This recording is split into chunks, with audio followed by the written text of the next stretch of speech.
I'm fine, thank you. Well, working from home most of the time. Yeah, I see. We used to be working from home, but right now we are in the office, just trying to work here. That's why time to time I'm distracted by some of the colleagues here. But thank you so much for taking time for me here for interview. I really appreciate a lot. I don't want to take you longer here. And I know that you have the questions, but I would like to ask you here also. What do you think about executive assistants job description? Maybe you are working closely with an assistant or not. Maybe you have observation on that. But I just want to hear how this position sounds to you.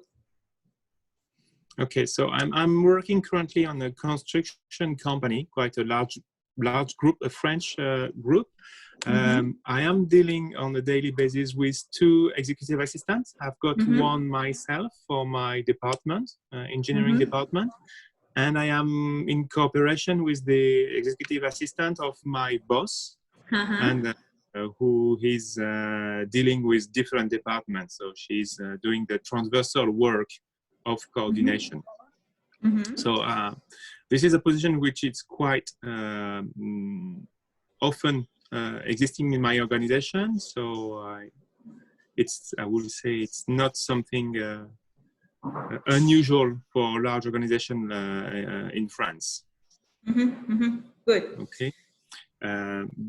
Historically speaking, I would say that the assistant was more doing secretary work tasks, and more they are to cover other tasks. Maybe this is something we can go through during our conversation. I would like also to add that with the time, with the new IT tools that we have, what was done in 1 week 20 years ago is now to be done in 1 day. What was done in 1 hour now should be done in seconds.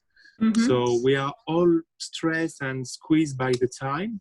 And for me, the task of the executive assistant is it's a key task to help the top manager to manage their own time schedule. Right. Okay. Thank you so much. And anything to add?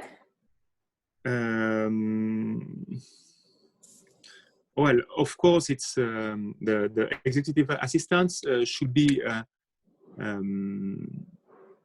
I would say, very close to the top managers. Nowadays, she's not working only with one person, but she's more a coordination person.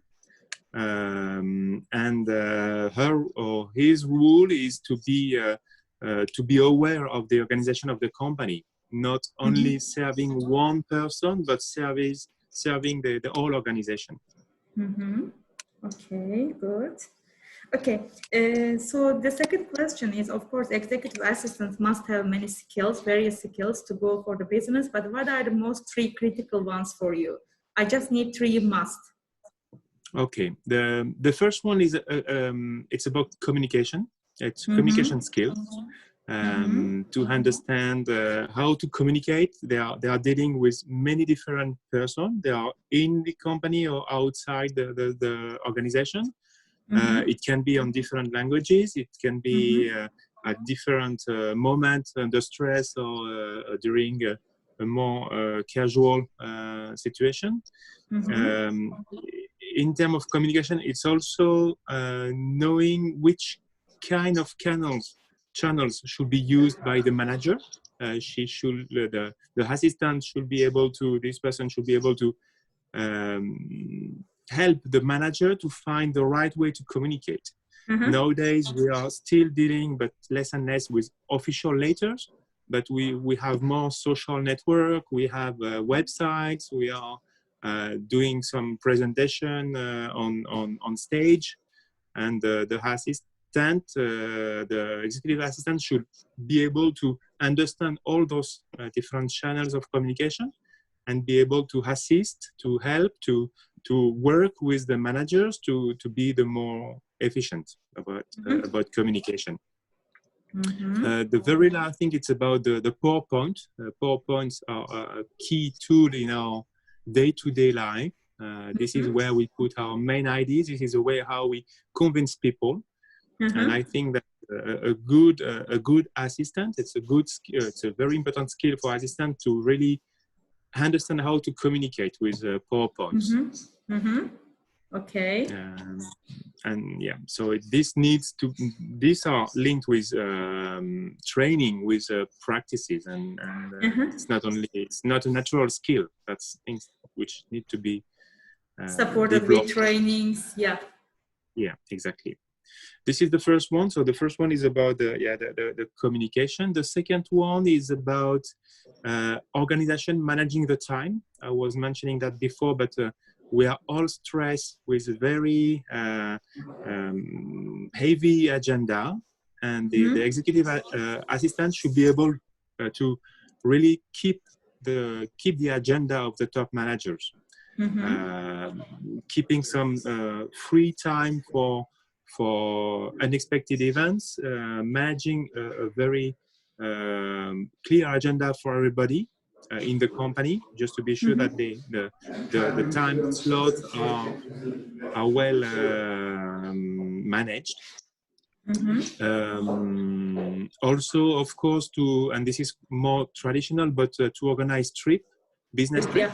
But when I mean business trip, it's not only the booking the flight or the hotel, but also giving the flexibility and be at the back office when something unexpected occur, to be able to rearrange, to reschedule the trip. So it's be able to be far from the action point, but be able to assist someone who has unexpected changes. And also, of course, also with the meaning business trip, it's also to understand the different culture, to assist the manager to prepare his trip regarding the cultural aspects of the business. And the last point, the third quality or skills, it's about confidentiality. So it's not really a skill, but it's something from my point of view, it's something very, very sensitive. I mean, we are dealing with information. We have our own agenda, and this kind of information cannot be disclosed. The document we are working on, the people we are meeting, the business trip we plan to do are information which must be confidential most of the time. Right. And the executive assistant should understand this kind of purpose of confidentiality. Right.